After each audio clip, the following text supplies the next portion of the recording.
Welcome back to Stone Post Outdoors, and today we've got a bit of a project. This poor little ditch chicken had a run-in with a tweaker, and he ripped his tail off, washed him up, something, I don't know what he was doing, but yeah. Anyway, we're gonna get him fixed up, make him look pretty again, and see what we can do. I washed this pheasant in the sink, making sure to get all the feathers nice and wet, get the skin nice and damp so that I can move the feathers around. And I let it drip dry for a little bit, and now I'm going to blow it off with my vacuum cleaner set on reverse.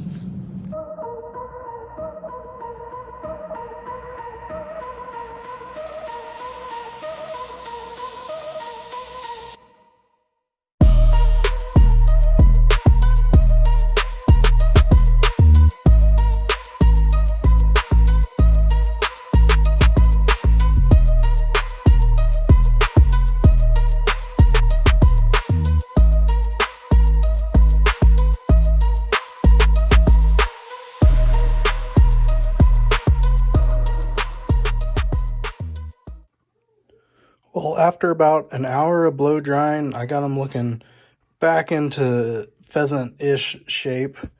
So I'm just going to start preening on them now. I'm going to use this brush that I got from a taxidermy to kind of comb them down, get some unruly feathers to lay flat. And then I've got this hair restore spray bottle that I'm going to use to, like, this neck part is still kind of wonky. So I'm going to see if I can't wet that down and kind of work that in and get all the feathers just to lay flat and preen them and get them laying in the right spot again.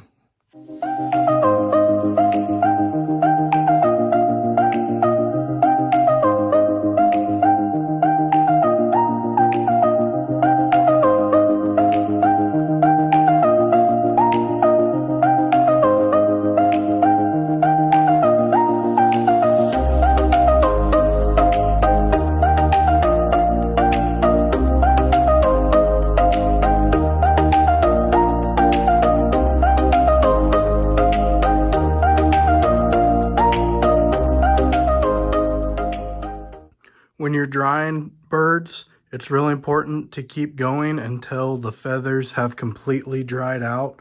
So as you could see in the videos, I was kind of going back and forth with the vacuum cleaner, and you can see down to the root of the feather, and you want that part all the way down to the bottom, down to the skin, to be dry before you continue. Just keep going. It took me about an hour to dry out this pheasant. Now that I've got it all dry, I've got it mounted up on this diorama that my brother made for it. It looks pretty good. We're going to get the tail back on him. We're going to get these wattles painted up, and it's going to look a lot better than what it did. Now for getting this tail reattached, I took some clay and put it on the feather quills just to give me a little support, packed it in nice and tight. And then you want to take a wire and bend it into a U, and we're going to get it shoved through the quills, through the tail. And then we're going to come over here to the pheasant, get them opened up here, and find this little slot in the mannequin.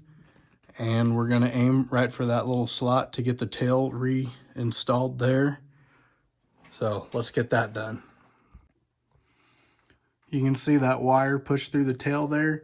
I put a nice healthy dollop of super glue back here. Just going to reach in, get that wire lined up where I want it.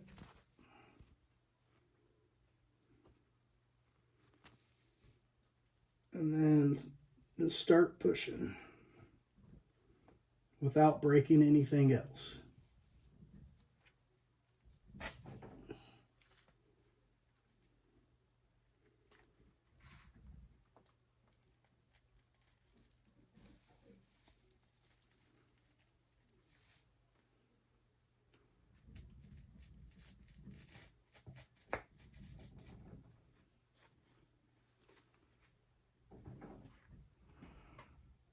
There you go, not too bad.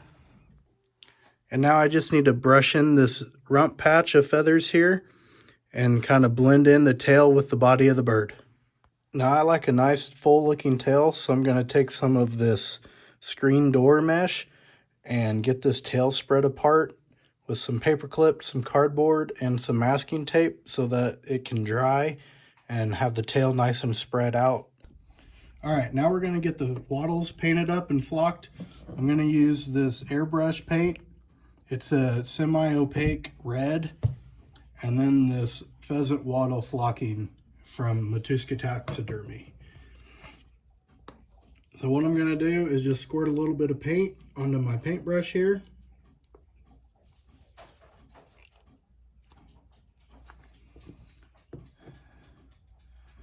And just lightly, without making too big of a mess, brush it into all of that wattle area, which is the red part here.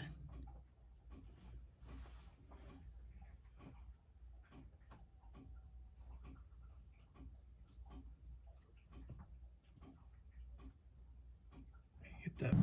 Now we're going to add the flocking material, and I've done it before where you just lay the pheasant on its side with the paint still being wet and then just sprinkle the flocking on there.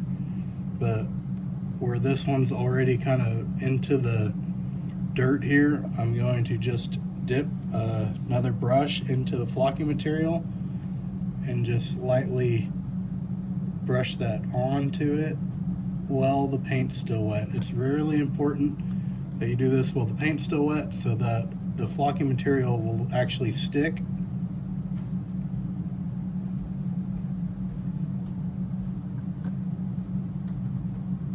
Before, when I just sprinkled it on, it kind of clumps together, so it didn't stick on really well. Where hopefully now with this, I can really push it into the actual paint. So hopefully it'll kind of stick in better. And then I just got the jar up below here to catch anything that falls off.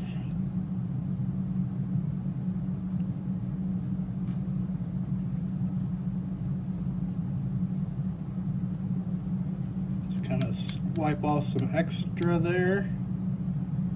It turned out a lot better than I thought it was going to. Better than, you know, something that was just going to get thrown in the trash. A big thanks to Matuska Taxidermy for all of their products. Thanks for watching Stone Post Outdoors, and we'll see you on the next one.